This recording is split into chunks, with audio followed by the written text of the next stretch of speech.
Promoted Muhammad Ali. The best Muhammad Ali that I ever saw was the Muhammad Ali that fought before he was forced to take a sabbatical for 3.5 years.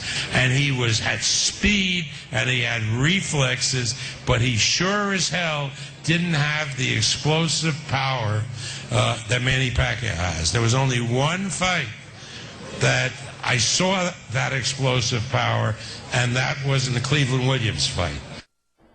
Bernard, your thoughts on that? I mean, it's hard to compare, right, to Muhammad Ali? I understand you got to promote your fighter. That is barbarian. But, I mean, you know, I guess he's been up too late. He's excited. He's saying things that he probably wouldn't say the next day. I mean, Muhammad Ali was a heavyweight, 200-something pounds with the speed of a middleweight. Right. You can't compare. Hey, Rick, listen, Ricky Hatton didn't know where to hit him. Pacquiao should be fast. He's a 140-pounder.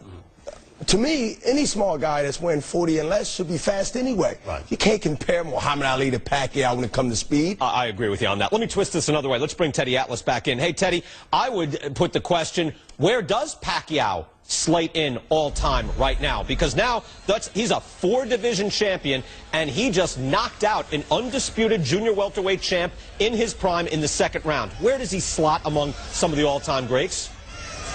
Well, first of all, could somebody remind Bob Arum that I heard him a moment ago say that I'm not going to get into hyperbole.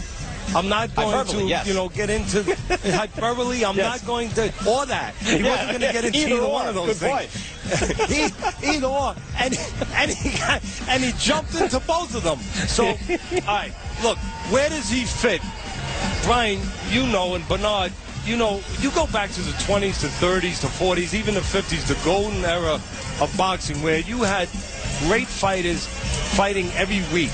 You know, I mean, some of these guys had 300 fights and fighting a list of guys, everybody around that was a tremendous fighter. You know, you don't have that kind of competition, and honestly, you don't have that ability, you know, that landscape where there's that many clubs, that much activity, where you can fight that often. I know, but hey, Teddy, Teddy, can I throw one name at you? But I'm just, one thing, Brian, yeah. Let's not get too crazy and start putting him in with the mix of all those efforts where he's the greatest of all time. Let's not get carried. He's terrific.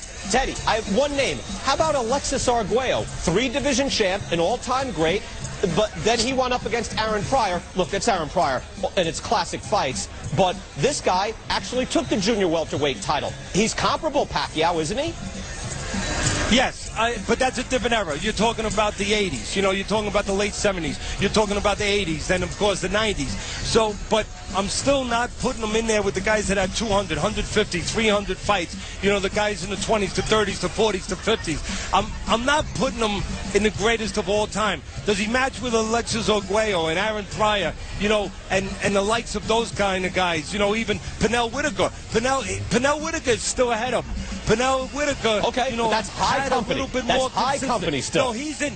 No, Brian, he's definitely in high company. There's no doubt about it. If he keeps doing this, maybe he'll be in the studio in air conditioning one day. You keep trying, Teddy. We'll get you back.